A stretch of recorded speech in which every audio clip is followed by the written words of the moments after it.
Hello అండి, అందరికీ welcome to our channel MRO Indumathi కథకు స్వాగతం. ముందుగా మీ అందరికీ ఒక చిన్న రిక్వెస్ట్ అండి. దయచేసి రైటింగ్ను చూసి భయపడకండి. మన వీడియోకి క్రింద షో ట్రాన్స్క్రిప్ట్ అనే ఆప్షన్ ఉంటుందండి. దాన్ని మీరు ప్రెస్ చేసినట్లయితే నేను చదివేటువంటి కథ అంతా కూడా నేను మీకు వినిపించే స్టోరీ అంతా కూడా టెక్స్ట్ రూపంలో చాలా వివరంగా అర్థవంతంగా రావటం జరుగుతుందండి. దయచేసి ఒకసారి గమనించగలరు. మరి ఆలస్యం చేయకుండా కథలోకి వెళ్దాం. MRO Indumati part 28. కృష్ణ తన జీవితంలో జరిగిన ఒక పెద్ద నిర్ణయం వలన జరిగిన నష్టం, అది ఈ పెళ్లిపై ఎలా ప్రభావం చూపిస్తుందో చెప్పటానికి సిద్ధమవుతాడు. కృష్ణ తన మాటలను చెప్పటం మొదలు పెడతాడు. మీ అందరికీ తెలిసిన విషయమే. నాకు రవాణా రంగంపై ఎంత ఇంట్రెస్ట్ ఉండేదో. ఈ మధ్యకాలంలో వ్యాపారం బాగా అభివృద్ధి చెందుతుందని తెలుసుకున్నాను. నాకు ఎప్పటి నుండో ఒక లారీని సొంతంగా కొని వాటిని కాంట్రాక్టులకు ఇవ్వటం ద్వారా మంచి లాభాలు సంపాదించవచ్చునని అనుకునేవాడిని. నాకు తెలిసిన కొంతమంది ఫ్రెండ్స్ కూడా ఇదే సలహాను ఇచ్చారు. ఇది బాగా లాభసాటి వ్యాపారమని, తక్కువ సమయంలోనే లక్షాధికారులు కావచ్చునని తెలుసుకున్నాను. నా స్నేహితుల మాటలు కూడా విన్నాను. ఇదే నా ఆలోచనను నేను మా నాన్నకు చెప్పాను. మా నాన్న ఈ లారీ వ్యాపారం క్రొత్తగా, రిస్క్తో కూడుకున్నది కాబట్టి ఒప్పుకోలేదు. అంతేకాకుండా నాకు ఇందుమతితో పెళ్లి కూడా నిశ్చయమైంది ఆ సమయంలోనే. కానీ నా మొండితనం, పట్టుదలకు నాన్న కూడా ఒప్పుకోవలసి వచ్చింది.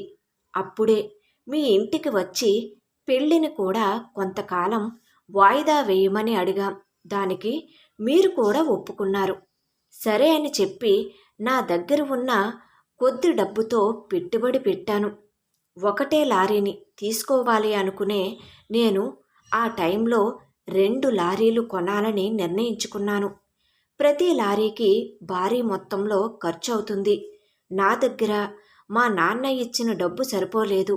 ఇక తప్పని పరిస్థితుల్లో బ్యాంకుల నుంచి, ప్రైవేటు వడ్డీ వ్యాపారుల నుంచి భారీ మొత్తంలో అప్పు తీసుకున్నాను. తక్కువ వడ్డీకే దొరుకుతుందని చెప్పిన మధ్యవర్తులు నాకు తెలియకుండా చాలా ఎక్కువ వడ్డీకి అప్పులు ఇప్పించారు. నేను కేవలం ప్రామిసరీ నోటుపై సంతకం చేశాను. కానీ లోపల ఉన్న నిబంధనలు, వడ్డీ రేట్లు పూర్తిగా అర్థం చేసుకోలేదు.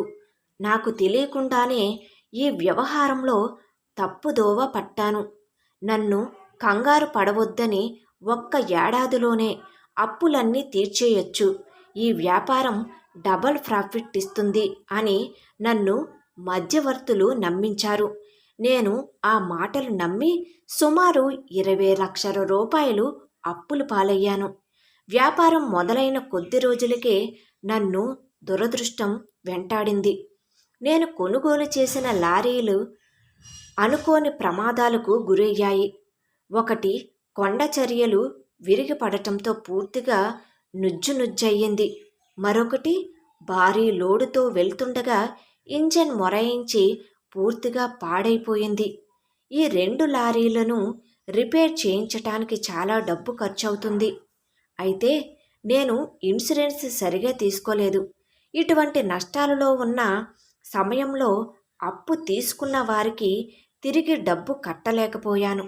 వడ్డీ వ్యాపారులు తమ డబ్బు కోసం నన్ను వేధించటం మొదలుపెట్టారు. రోజుకు 10 సార్లు ఫోన్లు చేయటం, ఇంటికి వచ్చి గొడవ చేయటం వంటివి జరుగుతూ ఉండేవి. ఒక్కొక్కసారి మా నాన్నకు తెలియకుండా నన్ను బెదిరించారు కూడా. కానీ నేను మా నాన్నకు ఈ విషయం చెప్పకుండా నాకు నేనే ఈ సమస్యను పరిష్కరించుకోవాలి అనుకున్నాను. ఇప్పుడు కూడా నేనే దీనిని పరిష్కరించుకుంటాను అంటూ చెప్పుకొస్తాడు కృష్ణ. కృష్ణ మాట్లాడిన ప్రతి మాట సత్యనారాయణ గుండెను సూటిగా తాకుతాయి. కొద్ది క్షణాల క్రితం పెళ్లి సందడితో ఉన్న వాతావరణం ఇప్పుడు తీవ్రమైన ఆందోళన, అయోమయంతో నిండిపోయి ఉంటుంది. రాఘవయ్య ముఖంలో కోపం, అవమానం స్పష్టంగా కనిపిస్తాయి. తన కొడుకు ఇలా అందరి ముందు తన కుటుంబ పరువు తీశాడని అతను తీవ్రంగా బాధపడతాడు.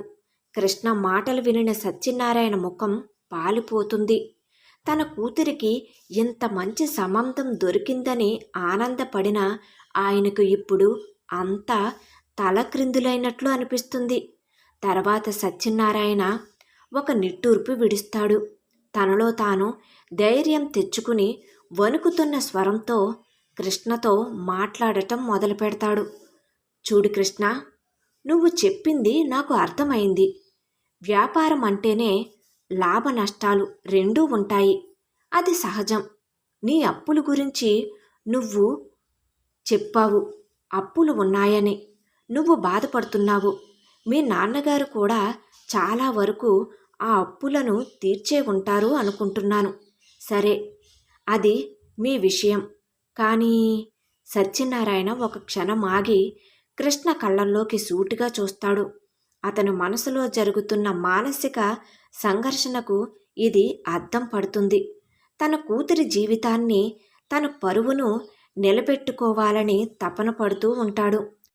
కానీ కృష్ణ, ఇప్పుడు నీ అప్పులన్నీ తీరలేదని, ఇంకా అప్పులున్నాయని ఇప్పుడు పెళ్లిపీటలపై నుండి ఎందుకు లేచావు అంటున్న సత్యనారాయణ స్వరంలో ఒక విధమైన ఆవేదన, అయోమయం.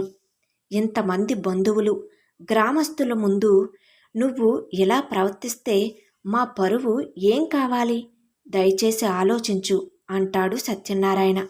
సత్యనారాయణ మాటలు మండపంలో ఉన్న అందరినీ తాకుతాయి. పార్వతి కళ్ళల్లో నీళ్లు ఆగకుండా కారుతుంటాయి. ఇందుమతి గుండెల్లో పదునైన కత్తి దిగినట్లు అవుతుంది. ఇందుమతి తన తండ్రి పడుతున్న బాధను చూసి ఆమెకు దుఃఖం ఆగదు. తన తండ్రి ముఖంలో కనిపించిన నిస్సహాయత, వేదన ఆమెను కుమిలిపోయేలా చేస్తాయి. కృష్ణ కళ్ళల్లో నీళ్లు నిండుకుంటాయి. అతను గొంతు సవరించుకుని వణుకుతున్న స్వరంతో, కానీ గంభీరంగా మండపంలో ఉన్న అందరికీ వినిపించేలా చెప్పటం మొదలు పెడతాడు. అతని మాటలు కళ్ళల్లో ఉన్న భయాన్ని, లోపల ఉన్న బాధను స్పష్టంగా చూపిస్తాయి. కృష్ణ దీర్ఘంగా శ్వాస తీసుకుంటాడు. తన జీవితంలో చేయబోయే అత్యంత దారుణమైన పనికి సిద్ధమవుతాడు. అతని గొంతు వణుకుతున్నా మాటలు స్పష్టంగా ఉంటాయి. కృష్ణ తన తండ్రి రాఘవయ్య వైపు ఒకసారి చూస్తాడు. అతని ముఖంలో కోపం, ఒత్తిడి స్పష్టంగా కనిపిస్తాయి. ఈ అప్పుల వల్ల నాకు రాత్రుళ్ళు నిద్ర పట్టటం లేదు అంటున్న కృష్ణ గొంతులో నిస్సహాయత. వడ్డీ వ్యాపారులు ప్రతిరోజు వేధిస్తున్నారు. నా జీవితం నరకప్రాయంగా మారింది. ఈ అప్పులు తీరాలంటే నాకు వేరే మార్గం లేదు. నాన్న కూడా నాకు చాలా సహాయం చేశారు. కానీ ఈ మొత్తం అప్పు తీర్చాలంటే కృష్ణ మళ్ళీ ఆగుతాడు. కృష్ణ దీర్ఘంగా శ్వాస తీసుకుని, అందుకే నేను ఈ పెళ్లి చేసుకోవాలంటే నాకు ఇప్పుడు అదనంగా 20 లక్షల రూపాయలు కట్నంగా కావాలి అని ఖచ్చితంగా చెబుతాడు. కృష్ణ చివరిగా చెప్పిన మాటలు మండపంలో ఉన్న అందరి చెవుల్లో పిడుగుల్లా మార్మోగుతాయి. మండపంలో ఒక్కసారిగా నిశ్శబ్దం ఆవహిస్తుంది. ఆ తరువాత ఒక్కసారిగా గందరగోళం, ఒకరికొకరు గుసగుసలు మొదలవుతాయి.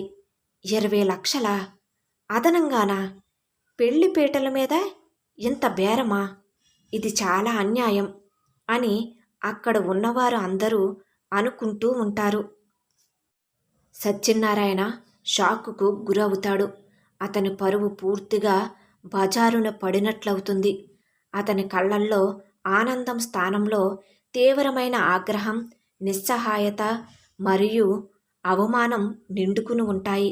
పార్వతి కూడా ఏడుస్తూ కూలబడిపోతుంది. తన కూతురి పెళ్ళి ఇలా అవుతుందనుకోలేదు. తనకి అదనంగా 20 లక్షలు ఎక్కడి నుండి వస్తాయి? తమకున్న భూమి, ఆస్తులు అన్నీ పెళ్లి కోసం ఖర్చు పెట్టేశారు అని ఆమె మనసులో అనుకుంటూ ఏడుస్తూ ఉంటుంది.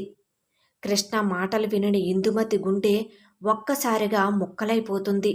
కృష్ణ ముఖంలో ఉన్న దిగులుకు కారణం ఈ అప్పులేనని అర్థం చేసుకుంటుంది. కానీ కృష్ణ ఎంత దారుణమైన డిమాండ్ చేస్తాడని ఆమె కలలో కూడా ఊహించదు. తన తండ్రి పడుతున్న బాధను చూసి ఆమెకు దుఃఖం ఆగదు. ఆమె కళ్ళు కృష్ణ వైపు, ఆ తరువాత తన తండ్రి వైపు దీనంగా చూస్తాయి. కృష్ణ డిమాండ్ను విని రాఘవయ్య మొదట కొంచెం ఆశ్చర్యపోయినా ఆ తర్వాత అతని ముఖంలో ఒక విధమైన తృప్తి కనిపిస్తుంది. సత్యనారాయణ నుండి ఇలా అదనపు కట్నం తీసుకోవటం ద్వారా తన కొడుకు అప్పులు అన్నీ తీరిపోతాయని ఆనందపడతాడు రాఘవయ్య. అతడు సత్యనారాయణ వైపు చూసి, ఏంటి సత్యనారాయణ, మా అబ్బాయి చెప్పేది విన్నావు కదా? ఇప్పుడు ఈ పెళ్లి జరగాలంటే 20 లక్షలు ఇవ్వాల్సిందే, లేకపోతే లేదు అని నిర్మోహమాటంగా ఒక ఆజ్ఞాపిస్తున్నట్టు గొంతుతో అంటాడు రాఘవయ్య. తన కొడుకు వెనక తాను ఉన్నానని స్పష్టం చేస్తాడు రాఘవయ్య. మరి కృష్ణ మరియు రాఘవయ్యలు వేసిన ప్లాన్ వర్కౌట్ అవుతుందా? సత్యనారాయణ 20 లక్షల రూపాయల అదనపు కట్నాన్ని కృష్ణ వాళ్ళకి ఇస్తాడా? ఈ పెళ్ళి జరుగుతుందంటారా? నెక్స్ట్ ఎపిసోడ్లో చూద్దాం. ఈ కథకు సంబంధించిన మిగిలిన అన్ని పార్ట్స్ కూడా మన ఛానల్లో ప్లేలిస్ట్లో సేవ్ చేయబడి ఉన్నాయండి. ఒకవేళ మీకు ఇంట్రెస్ట్ అయితే కనుక వెళ్ళి చెక్ చేయొచ్చు. Thank you.